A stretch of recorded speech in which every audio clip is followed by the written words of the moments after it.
All right, welcome back and thank you so much for staying with us on channel 405. We'll start here. So the Proteas are set to embark on an important mission of ending its elongated trophy drought in the World Test Championship against the defending champions Australia. So the action gets underway today at the iconic Lord's Cricket Ground.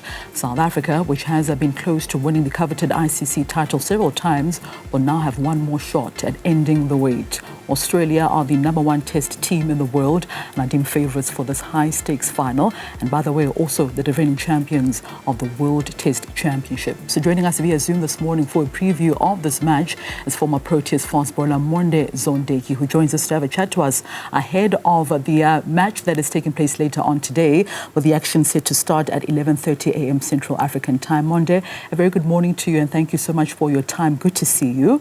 Let's start though with the team that was selected and has been selected by Coach Shukri Conrad. Had a lot of people talking on social media, and I think more so it was the selection with the top order batters. A shake-up of some sort. Vian Mulder coming in at number 3 as opposed to Tony Dizolzi, which a lot of people were expecting to see at that number 3 position. What do you make of this batting shake-up from Coach Shukri Conrad? Good morning, Nico, and thank you for having me once again. Good to see you again. A bit of a surprise. I think I remember when we played against Bangladesh when Mulder came in number 3.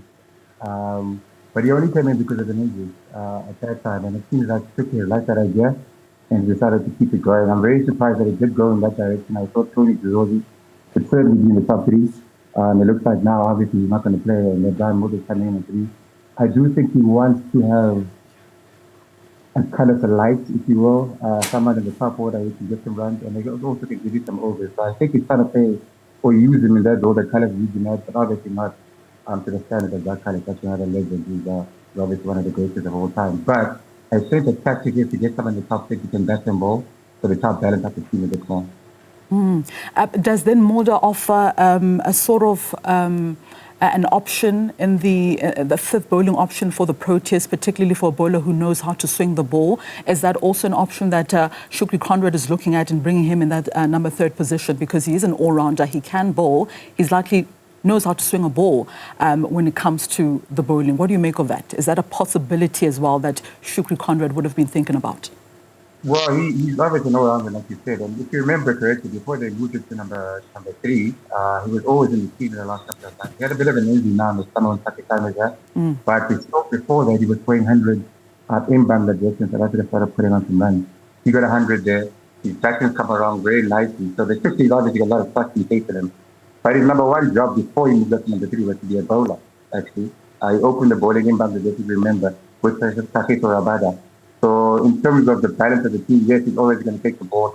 I think the conditions in England could suit him, especially if there's a bit of overcloud. I think that the move is certainly one to balance the team and then to get an extra batter into the top 6, top 7 that he wants. He obviously wants a bit of stability in terms of our run-getting opportunities. There's also a lot of talk about the bowlers as well. Lungisani Ngidi brought in as opposed to Dan Patterson as one of the bowlers as well. What do you make of that decision by Shukri Conrad? Because a lot of people are saying that Dan Patterson has played a lot of county cricket at Lord's Cricket Ground. He knows the conditions there very well, but he was not chosen as one of the bowlers. What do you make of that decision by Shukri Conrad to bring in a Dan Patterson, not bring in a Dan Patterson, but bring in Lungisani Ngidi in that bowling as one of the seamers as well? I think most people thought that was where there would have been an issue with selection. I think if you ask most people your team, they probably would have given you the 10 with more than the team, but not number 3. And then the number 11 position was the one where people were having a lot of heated arguments about who should play. James Patterson's done really well in the summer. He contributed very, very well, especially here in South Africa, while Guti really was still getting fit. The conditions, though, in England, from my understanding, is that they're going to be quite warm and dry. And so you'd want to go with a taller pitcher bowler in general who can maybe extract something from the wicket if there's not a lot of help from the wicket and the conditions themselves. I think James Patterson needs assistance from the wicket and the conditions to be more effective. And because of how they're looking at the conditions for the next 5 or 6 days, I think they're rating Greedy because I think they can get more out of him as a bowler if the pitch and the weather conditions don't help him out. Yeah, James Patterson is a bit slower, is a bit shorter, but it'll probably give you going at 2 or 3 runs and over maybe. But the wicket taking to it was probably more of the engaging side that had us in these conditions that they expected.